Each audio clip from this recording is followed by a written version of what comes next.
Alors, ce matin, on a vu dans les dernières... pendant un petit bout de temps, on était dans Matthieu 10, si vous vous souvenez, puis on parlait, entre autres, on a été 2 ou 3 dimanches à parler des persécutions. Tu sais, c'est un sujet qui amène une certaine lourdeur. On aimerait en parler très légèrement, mais si on veut être honnête, la réalité des persécutions, ce n'est pas quelque chose qu'on anticipe avec une grande joie. Paul disait que pour lui, c'était une gloire de souffrir pour Christ, c'était un honneur. J'aimerais pouvoir me rendre là avec un sentiment entier, une certaine légèreté face à tout ça. Mais alors ce matin, je prévois commencer Romains, là, j'en parle depuis un bon bout de temps, mais à mon retour de vacances, on va reparler de la prière. On va parler de la prière puis du programme 24/7, là, du ministère 24/7. Donc, je vais avoir le temps de me préparer comme il faut, probablement un message qui va adresser ce sujet-là un peu, sans revenir sur les points de Richard Roule, évidemment. Mais ce matin, j'avais pensé parler de 7 bénédictions. Siete bendiciones d'être en Jésus-Christ, de estar en Jesucristo. 7 bénédictions. Alors, on a parlé de souffrir pour Christ, ça amène peut-être une certaine lourdeur, peut-être une inquiétude, mais il ne faut jamais que l'idée de souffrir pour Christ vienne altérer notre joie. Et c'est ce qui a soutenu tous les chrétiens à travers les siècles, voire millénaires, d'endurer les souffrances pour l'Évangile et même d'être content d'aller rejoindre Jésus, puis d'aborder le martyre ou les persécutions avec une certaine joie dans le cœur, comme Paul et Barnabas, Paul et Silas. Qu'est-ce qu'ils faisaient en prison? Ils chantaient. Ils chantaient. J'étais sûr que ce n'était pas du conditionnement mental. Je suis convaincu qu'ils chantaient, ce n'était pas qu'on va chanter un chant de louange, ça va nous aider à rester positif, silence. Tu sais. Je suis sûr que ça venait de leur cœur. J'aimerais qu'on lise un texte avant d'aller dans le premier point. Donc, 2 Corinthiens 4. 2 Corintios 4, versículo 13. Introduction. 2 Corinthiens 4, 13, excusez-moi, à 18.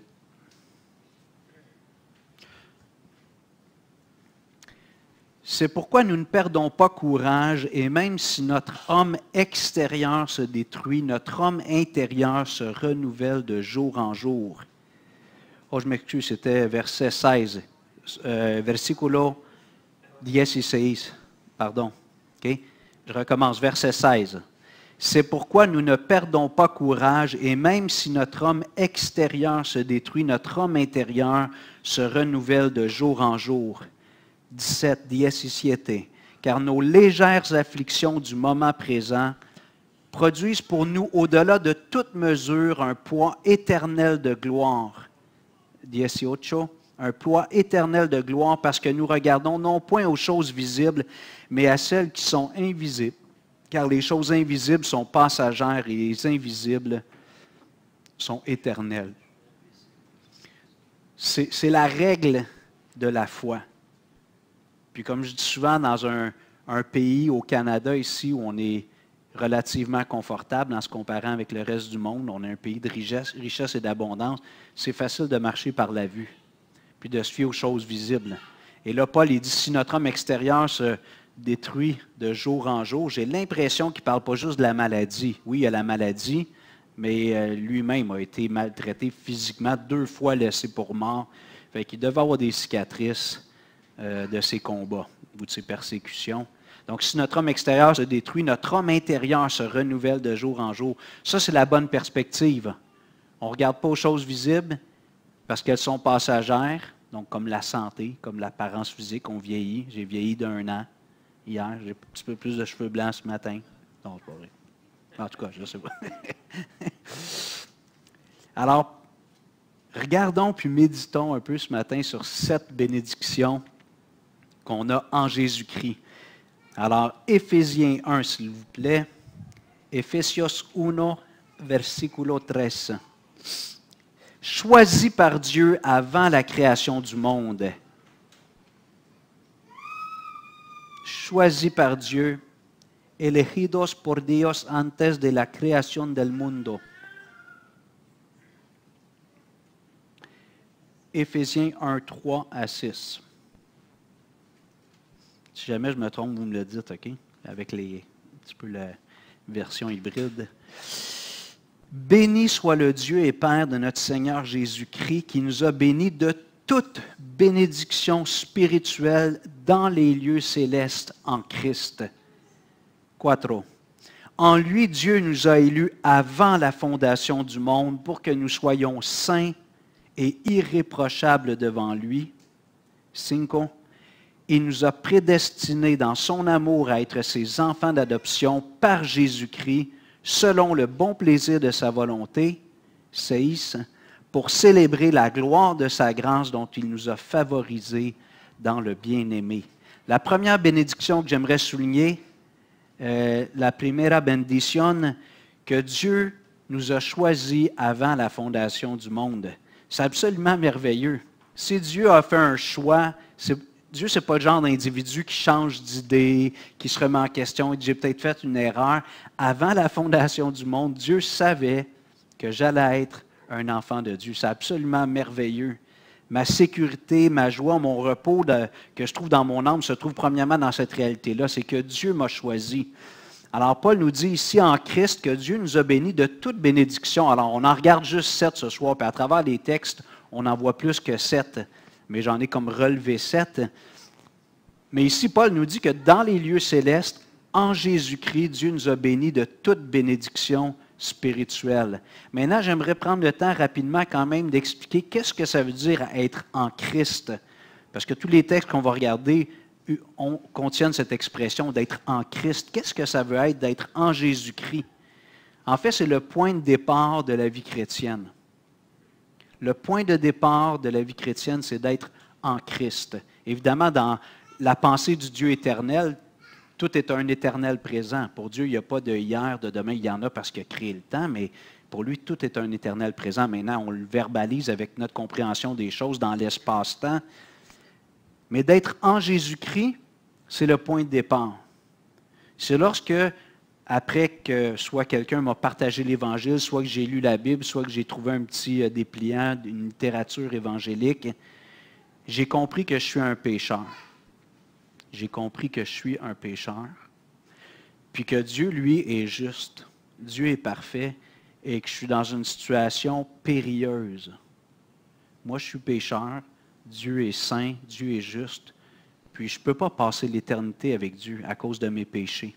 Je ne peux pas passer l'éternité avec Dieu à cause de mes péchés. Mais là, la bonne nouvelle, c'est que Dieu nous a proposé une solution parfaite. Dieu a envoyé son Fils unique, Jésus, mourir sur la croix, afin de payer pour mes péchés, pour que je puisse être pardonné et avoir la vie éternelle. Ça, c'est la bonne nouvelle. Comme on dit toujours, dans la bonne nouvelle, il y a une mauvaise nouvelle. Parce qu'on parle de salut, de rédemption, de guérison, de résurrection. Fait à tout ça, il faut qu'on comprenne qu'il y a de la mort, qu'il y a de la maladie, qu'il y a de la souffrance, qu'il y a du péché. Donc, j'aborde premièrement la mauvaise nouvelle. Je suis pécheur. Dieu est 3 fois saint.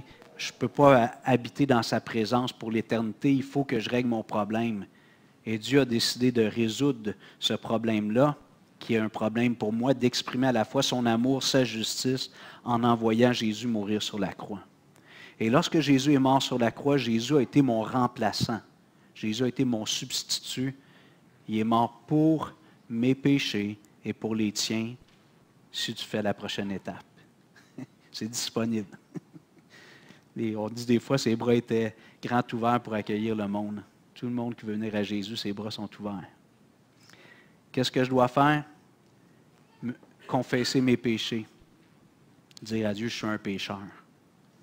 Puis me repentir de ça, dire, je ne veux plus vivre ma vie comme je la vivais avant. Où toi, tu n'étais pas au centre. Maintenant, je veux, Christ, que tu sois au centre.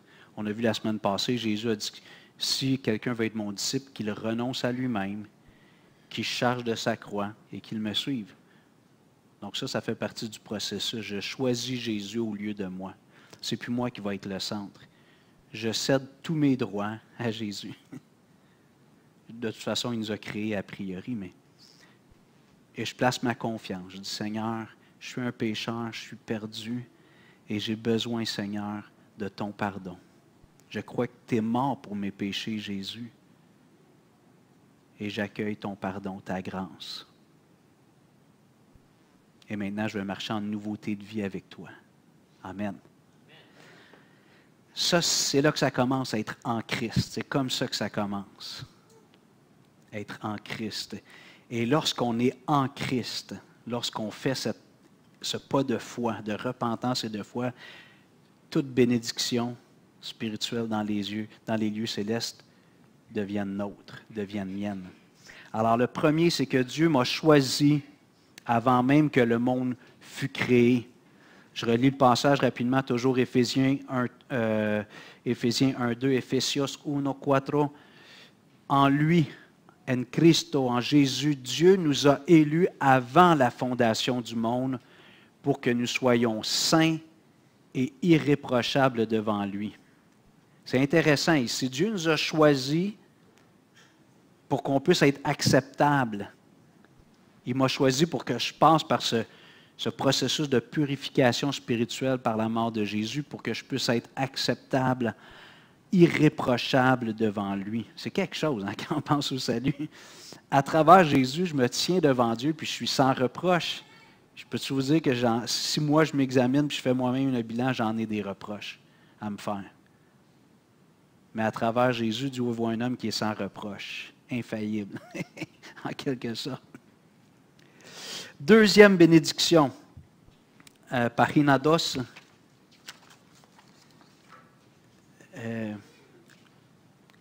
Deuxième, bendición 2. Llegar a ser hijos et hijas de Dios, devenus fils et filles de Dieu. Moi, j'ai souvent cette image un peu pour m'aider à apprécier cette bénédiction-là. Je me dis, tu sais, Dieu aurait pu me sauver, puis faire de moi, puis là, l'image, je sais qu'elle est forte un peu, j'aurais pu être juste le tapis d'entrée dans la maison de Dieu. Tu sais, David, il dit, c'est mieux habiter au seuil de la maison de Dieu. Fait que j'aurais pu être juste le tapis, tu sais, on a notre tapis. J'aurais pu être juste, ça serait beaucoup mieux que d'être en dehors de la maison de Dieu. J'aurais pu être un genre de valet, sans statut particulier. Mais quand Dieu nous sauve, il fait de nous ses enfants, son fils et sa fille. Et on vient de le lire dans Éphésiens 1. Maintenant, on va le lire dans Galates 3. Galatas 3, 26. Galates 3, 26 et 27.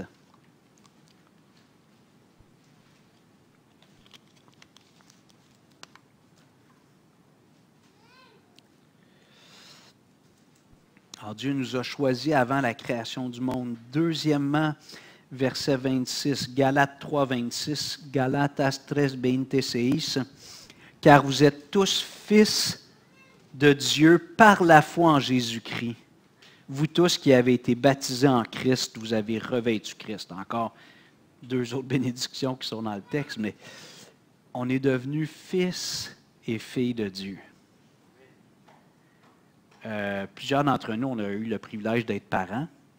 On a des parents qui en ont trois de plus, mais on aime nos enfants. C'est vrai? Même quand ils sont têtus, rebelles, on les aime quand même. Il y a quelque chose en dedans de nous, c'est notre chair, pas vrai? Imaginez Dieu qui est parfait, qui a un amour parfait, inaltérable. Quand Dieu décide qu'il adopte un être humain, il ne jouera pas. Il ne jouera pas avec les émotions. Peut-être finalement que tu ne seras plus adopté, je vais peut-être t'exclure finalement de la famille. Donc, les termes ici employés, fils, et on peut ajouter fille au féminin, c'est des liens familiales forts. Je suis un enfant de Dieu. Souvent, c'est le terme qui revient le plus, mais ici, le texte nous dit qu'on est fils de Dieu, un peu comme Jésus. Pas comme Jésus entièrement, parce que Jésus est Dieu, mais Dieu a cette affection-là pour nous. Et les Écritures nous disent que Jésus allait être le premier de beaucoup de frères et de sœurs. Donc, on est dans le même groupe que Jésus, fils et fille de Dieu. Maintenant, ça nous ramène à une réalité, c'est qu'avant de recevoir Christ, j'étais fils de qui? Du diable. J'étais fils du diable. Je vais lire le passage rapidement. Jean 8, 43. Juan 8, 43. Pourquoi ne comprenez-vous pas mon langage? Et Jésus s'adresse aux Juifs qui sont rebelles à son égard. Parce que vous ne pouvez écouter ma parole. 44 au 44, vous avez pour père le diable et vous voulez accomplir les désirs de votre père. Hey, imagine les pharisiens quand Jésus lui dit ça, vous avez pour père le diable. Les gars, ils devaient fulminer. En général, ils fulminent parce que Jésus il fait juste comme parler, affirmer des choses sur lui, mais là, il leur met comme en plein visage, vous avez pour père le diable. Verset 44, vous avez pour père le diable et vous voulez accomplir les désirs de votre père. Il a été meurtrier dès le commencement et il ne se tient pas dans la vérité parce qu'il n'y a pas de vérité en lui. Lorsqu'il profère le mensonge, il parle de son propre fond car il est menteur et le père du mensonge. J'aime faire l'analogie. Là, ceux qui aiment les films de science-fiction, vous avez peut-être vu La Matrice. Alors le film La Matrice avec les... C'est comme un monde virtuel. Les êtres humains, ceux qui n'avaient pas vu le film, je vous résume un peu, ceux qui aiment la science-fiction, les êtres humains ils viennent au monde, sont conçus comme en laboratoire, mais ils sont branchés, puis l'énergie humaine sert à alimenter l'ordinateur, le méga-ordinateur, la machine. Puis les êtres humains, étant donné qu'ils doivent être maintenus en vie, ils sont comme dans un genre d'illusion. Richard, tu l'as vu, non? Oui, il faut que tu vois ça. Puis, ils vivent dans un monde virtuel. Ils sont constamment dans un genre de liquide, comme un placenta avec le liquide amniotique, puis ils sont branchés. Puis, fait qu'ils existent, là, comme être humain, il y a un organe vivant qui est là, mais ils servent, leur énergie humaine sert à alimenter la machine.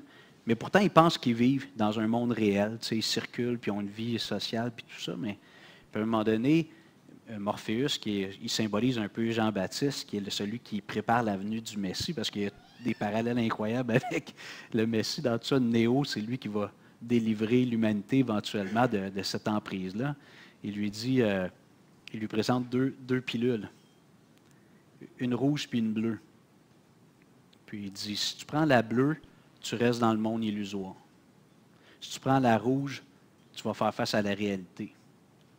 Ça va être violent, mais au moins tu vas vivre dans la réalité, en tout cas. Fait que Néo décide de prendre ça. Mais ici, quand Jésus dit que Satan, c'est le père du mensonge, puis il dit aux Juifs, vous êtes des enfants du diable, il est en train de dire, vous vivez dans un monde illusoire. La réalité que vous voyez autour de vous est partielle.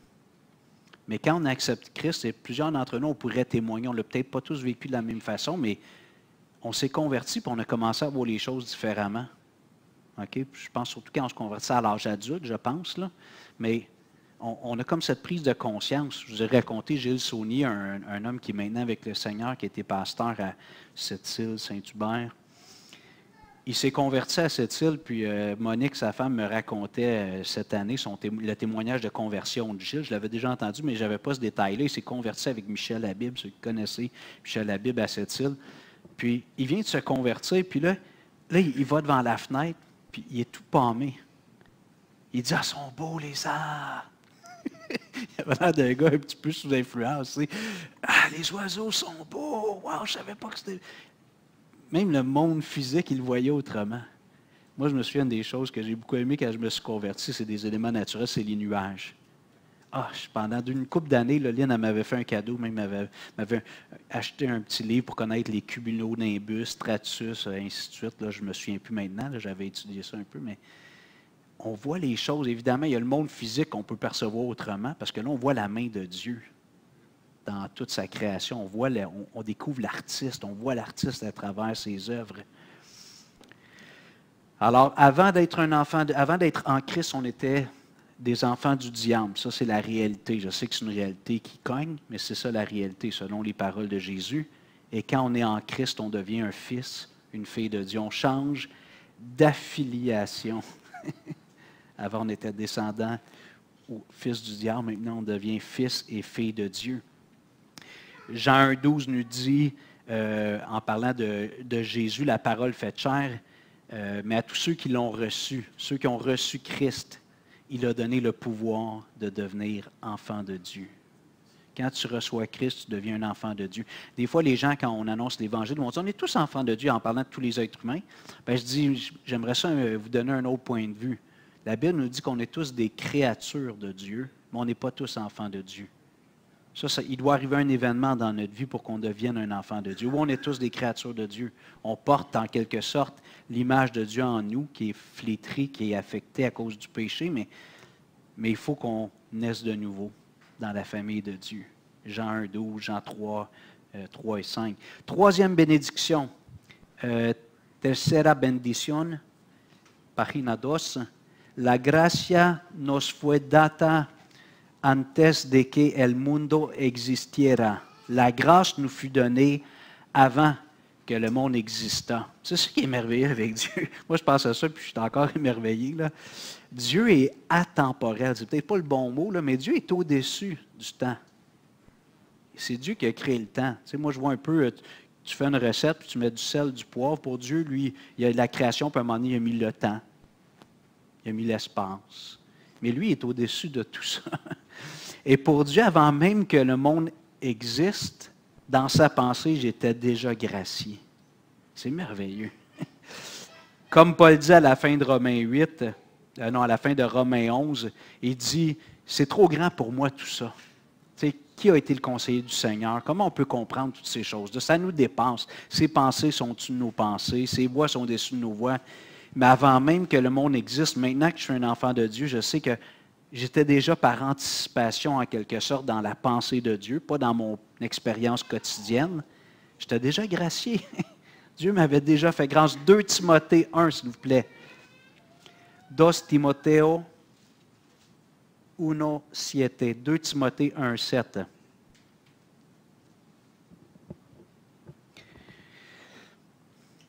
« 2 Timothée 1, 7 à 12. 2 Timoteo 1, 7.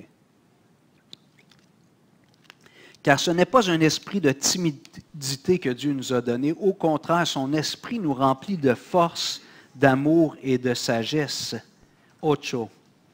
N'aie donc point honte du témoignage à rendre à notre Seigneur, ni de moi son prisonnier, mais souffre avec moi pour l'Évangile par la puissance de Dieu. 9. Il nous a sauvés et nous a adressé une sainte vocation, non à cause de nos œuvres, mais selon son propre dessein et selon la grâce qui nous a été donnée en Jésus-Christ avant les temps éternels, et qui a été manifesté, 10, et qui a été manifesté maintenant par la venue de notre Sauveur Jésus-Christ, qui a réduit la mort à l'impuissance et a mis en évidence la vie et l'immortalité par l'Évangile. On sait, c'est pour cet Évangile que j'ai été établi prédicateur et apôtre, chargé d'instruire les païens. Et c'est à cause de cela que je souffre ces choses, mais je n'en ai point honte, car je sais en qui j'ai cru, et je suis persuadé qu'il a la puissance de garder mon dépôt jusqu'à ce jour-là. Des beaux éléments, c'est riche, ça. Il y a 3 messages là-dedans. Juste rapidement, Dieu nous a donné son esprit, on en a parlé. Quand on regardait les persécutions, Jésus dit, quand vous allez être devant les gouverneurs, les rois, inquiétez-vous pas, ce n'est pas vous qui allez parler, c'est l'Esprit de mon Père qui va parler en vous. Et là, on avait un petit peu réfléchi sur le fait qu'à travers les persécutions, on n'est pas seul. Et ça semble mission impossible pour un être humain de dire, je suis prêt à souffrir, même à souffrir le martyre pour Jésus. Ça semble en tout cas difficile, je pense, dans nos pensées humaines, mais par l'Esprit de Dieu, si on est guidé par l'Esprit, Dieu nous accompagne. Alors, Paul dit ici à Timothée, Dieu ne nous a pas donné un esprit de timidité. Au contraire, son esprit nous remplit de force, d'amour et de sagesse. Son esprit nous remplit de force, d'amour et de sagesse. Ça m'est arrivé à plusieurs fois depuis que je suis chrétien où je devais prendre une décision, parler de quelque chose avec quelqu'un, puis j'étais timide. J'étais un peu mal à l'aise. Puis là, je me rappelais ce verset-là. Le Seigneur me dit, Hugo, tu as un esprit de force, pas juste une force brute. Tu as l'amour aussi, puis tu as la sagesse. Alors, ça me rassurait, puis je demandais au Seigneur, évidemment, de m'aider à être guidé par l'Esprit. Et là, Paul dit à Timothée, souffre avec moi pour l'Évangile. Cette réalité-là est omniprésente dans la vie de Paul. Souffre avec moi pour l'Évangile. Et là, on arrive au verset 9, versiculo 9. Il nous a sauvés. Il nous a sauvés. Pas je me suis sauvé, nous sommes sauvés. Il nous a sauvés et nous a adressé une sainte vocation, qui est d'être ambassadeur de Jésus, d'annoncer la réconciliation, on va le voir dans un autre passage. Il nous a fait selon la grâce qui nous a été donnée en Jésus-Christ avant les temps éternels. Donc, troisième bénédiction, de toute éternité dans la pensée de Dieu, j'étais déjà gracié. J'étais déjà gracié pour tous mes péchés en Jésus-Christ. Quatrième bénédiction, página 13. Bendición 4. Rachetés et pardonnés de tous nos péchés, redimimos y perdonados de todos nuestros pecados. Éphésiens 1,7, s'il vous plaît. On va aller dans Éphésiens. Efesios 1,7. Éphésiens 1,7.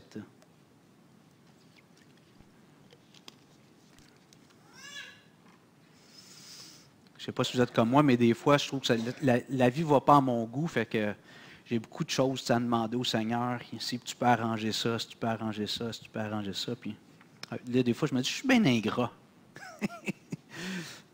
Puis quand je me mets à méditer sur ces choses-là, bien, ça change mon attitude. Ça m'amène beaucoup de reconnaissance. Éphésiens 1,7. Efesios 1,7.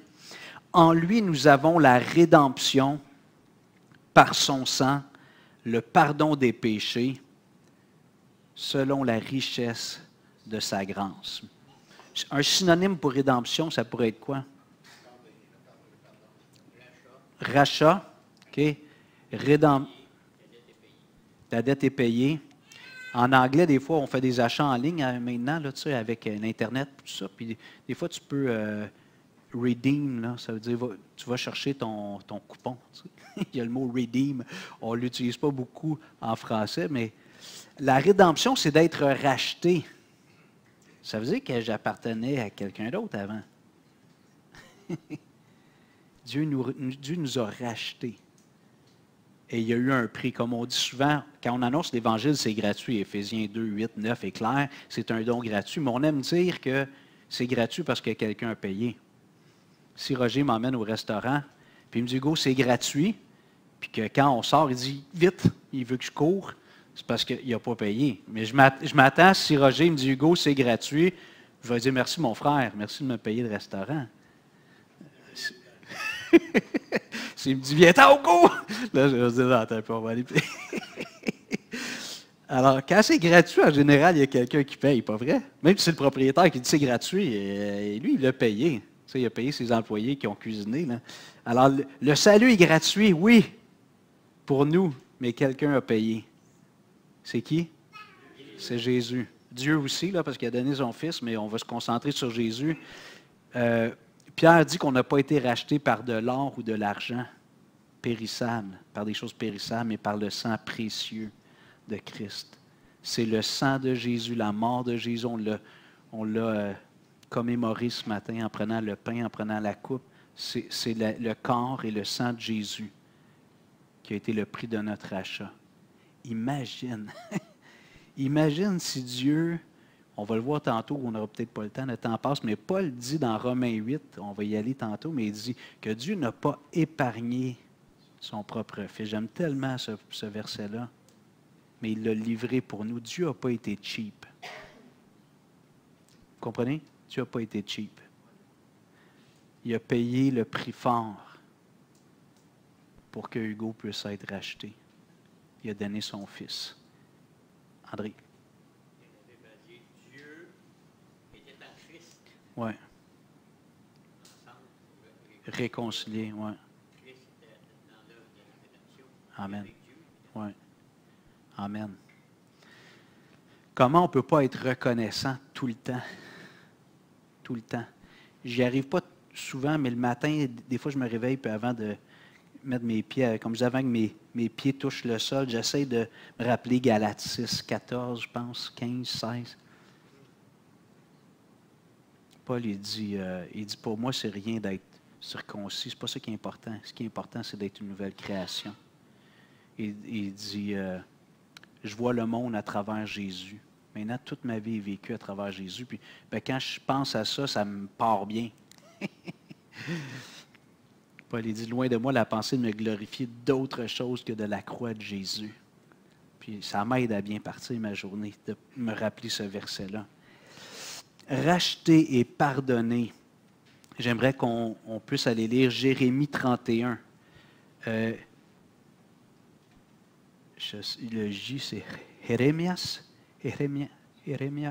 31, versiculo 31. René le connaît bien, lui. Jérémie 31, 31, la nouvelle alliance. Voici les jours viennent, dit l'Éternel, où je ferai avec la maison d'Israël et la maison de Juda une alliance nouvelle. Non comme l'alliance que j'ai traitée avec leur père le jour où je les saisis par la main pour les faire sortir du pays d'Égypte, alliance qu'ils ont violée, quoique je fusse leur maître, dit l'Éternel. 33. Mais voici l'alliance que je ferai avec la maison d'Israël après ces jours-là, dit l'Éternel.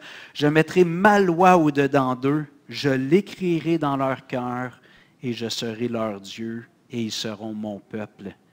34. Celui-ci n'enseignera plus son prochain, ni celui-là son frère, en disant « Connaissez l'Éternel, car tous me connaîtront, depuis le plus petit jusqu'au plus grand, dit l'Éternel, car je pardonnerai leur iniquité, et je ne me souviendrai plus de leurs péchés. » Amen. Des fois, les gens disent « Explique-moi, Hugo, là, ben, pas Hugo, à quelqu'un, je ne comprends pas c'est quoi pardonner. » Ici, là, ça dit « Je leur pardonnerai et je ne me souviendrai plus. » En toute franchise, est-ce qu'on peut imaginer que Dieu oublie des choses? Dieu n'a pas de senior moment, il n'y a pas d'Alzheimer, il n'y a pas de blanc de mémoire. Dieu c'est tout. Tout est un éternel présent. Mais il décide de me considérer comme si je ne l'avais jamais fait. Délibérément, il dit, je ne me souviendrai plus de ça, Hugo. C'est comme si dans ma mémoire, c'est comme si c'est jamais arrivé. Alors quand on se demande comment on fait pour pardonner, bien, c'est d'imiter Dieu. Bon, des fois, les gens disent, oui, mais si c'est un prédateur, un agresseur, on va être prudent, vous comprenez, on ne remettra pas des enfants entre les mains de quelqu'un qui est un prédateur. Mais dans mon cœur, c'est d'arriver à dire, je suis capable de te regarder et de te traiter comme si tu ne l'avais jamais fait. Comme si tu ne l'avais jamais fait. C'est ça le pardon de Dieu. Les Écritures nous encouragent à pardonner comme Dieu nous a pardonné en Christ. On n'oublie pas, hein? Surtout ce qui a fait mal, on ne l'oublie pas. Mais on choisit de traiter l'autre comme si ce n'était pas arrivé. Je leur pardonnerai leur iniquité, je ne me souviendrai plus de leurs péchés. Comment on peut imaginer que peut-être qu'on ne sera pas sauvé finalement en bout de ligne? Voici ce que Dieu a dit quand Nathalie est venue à Jésus avec René puis Jerry. Le Seigneur a dit, Nathalie, je ne me souviendrai plus de tes péchés. Et lui est éternel, fait que c'est même ceux de demain. Fait que chaque fois qu'il regarde Nathalie, Julien, Richard, Mimi, Hugo, il nous regarde, il ne voit pas nos péchés. Il nous voit en Christ. Il voit des hommes, des femmes qui ne sont pas pécheurs. Vous comprenez? Oui, on aime dire, Paul dit, Dieu est venu chercher les pécheurs comme je suis le premier. On sait qu'on est encore faible, nous autres, puis on a des moments de fragilité, mais pour Dieu, il me voit comme un saint. Quelqu'un qui est entièrement purifié, entièrement consacré. 5e bénédiction. Bendition 5. 2 Corinthiens 5, 18. 2 Corintios 5, 18, por favor. 2 Corinthiens 5, 18.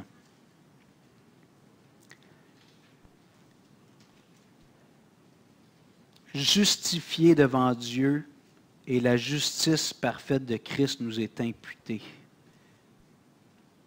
2 Corinthiens 5, 18. 2 Corintios 5, 18. Et tout cela vient de Dieu qui nous a réconciliés avec lui par Christ et qui nous a donné le ministère de la réconciliation. 19. Car Dieu était en Christ, réconciliant le monde avec lui-même, en n'imputant point aux hommes leurs offenses, et il a mis en nous la parole de la réconciliation. Beinte.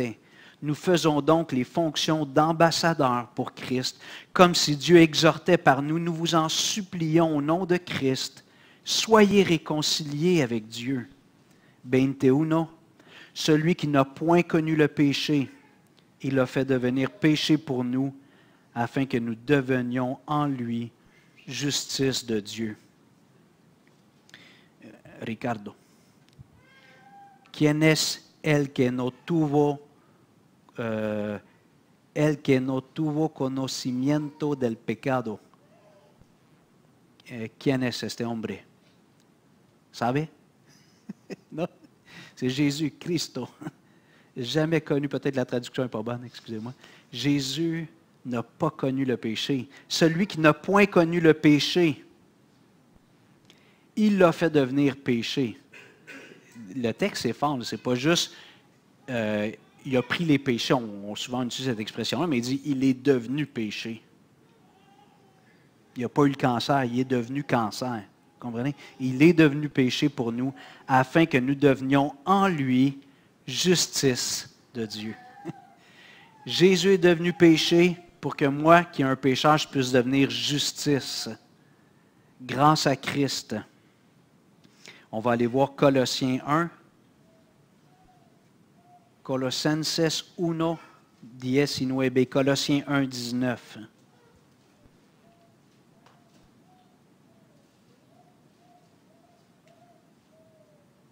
Colossiens 1, 19.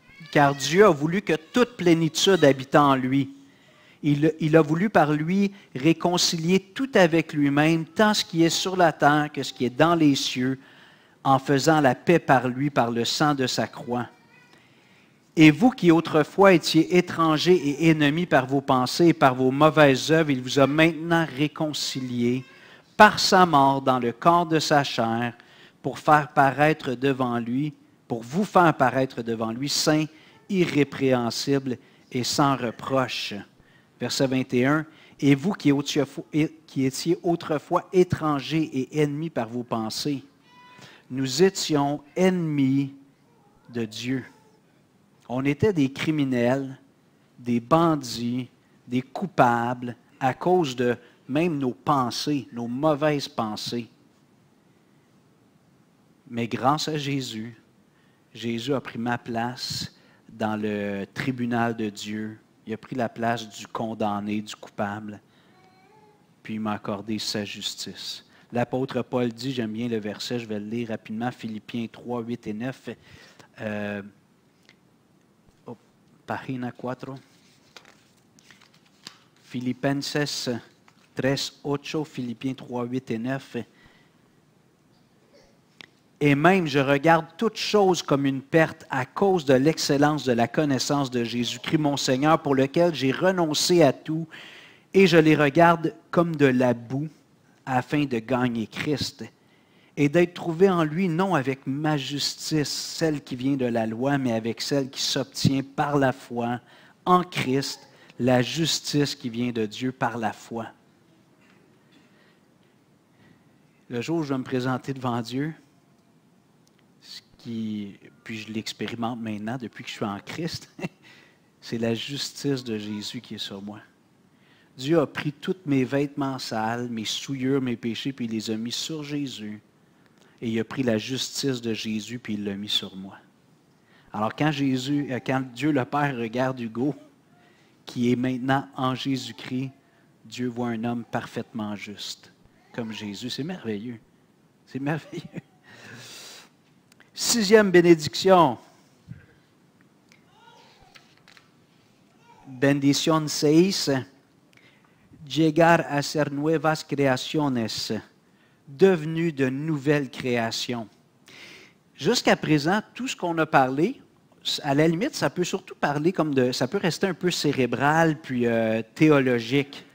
Tu sais, mon statut légal, comment Dieu me voit, Mais quand on arrive avec un passage comme celui-là, puis on aurait pu en parler aussi quand on parle de devenir un fils de Dieu, mais là, il parle d'une nouvelle création. Je ne suis plus la même personne. 2 Corinthiens 5, 17. 2 Corintios 5, 17. 2 Corinthiens 5, 17. Un de mes versets favoris dans mes premières années de vie chrétienne. Si quelqu'un est en Christ, il est une nouvelle création.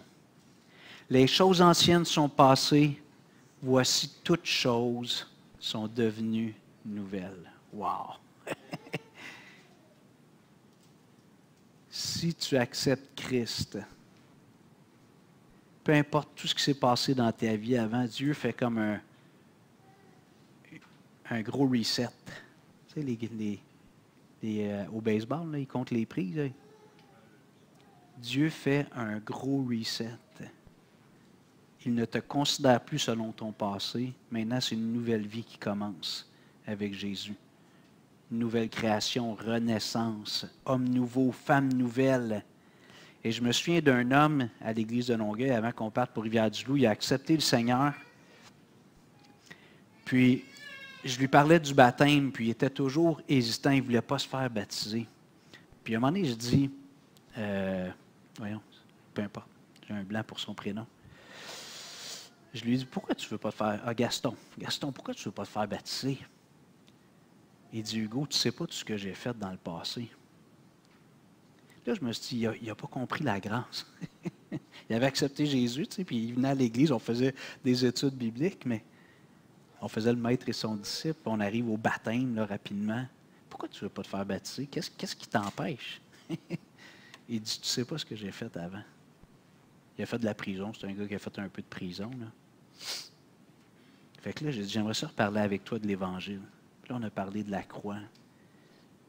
Puis qu'à la croix, Jésus a tout payé. Il s'est mis à pleurer, comme un enfant. Il a compris. Bon, avec sa tête et avec ses émotions, évidemment, ça se manifestait, mais des fois, les gens, avant de se faire baptiser, ils attendent que les choses soient en ordre dans leur vie.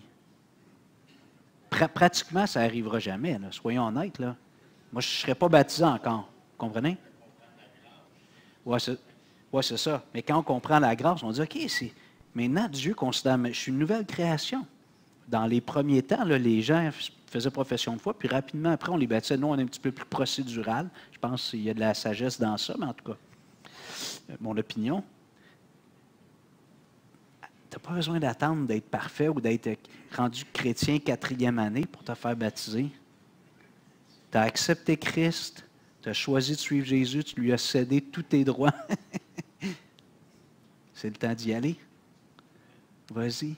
Fais-toi baptiser, affirme ta vie nouvelle. Tu rentres dans l'eau, tu es mort avec Christ. Tu sors de l'eau, tu as une vie nouvelle en Jésus. Dernier passage, Romains 8 et 7e bénédiction. Bendición 7, la última.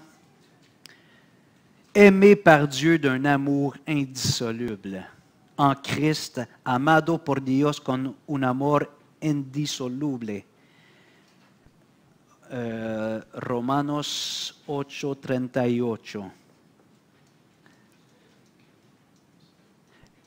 Ricardo, ¿puede leer en español? 38 y 39, por favor. Romanos.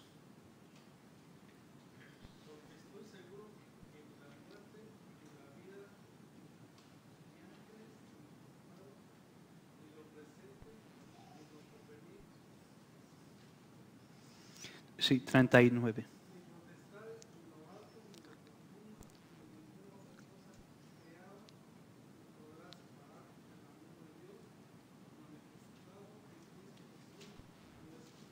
Amen. En Cristo, en Jésus, Dieu m'aime. Puis rien, personne, aucune puissance, aucune créature, aucun événement, Paul ici essaie, je pense, de développer. Il n'y a rien, ni une personne, ni une créature, ni un ange, ni un événement, ni une faute personne. Il n'y a rien qui peut te séparer de l'amour de Dieu.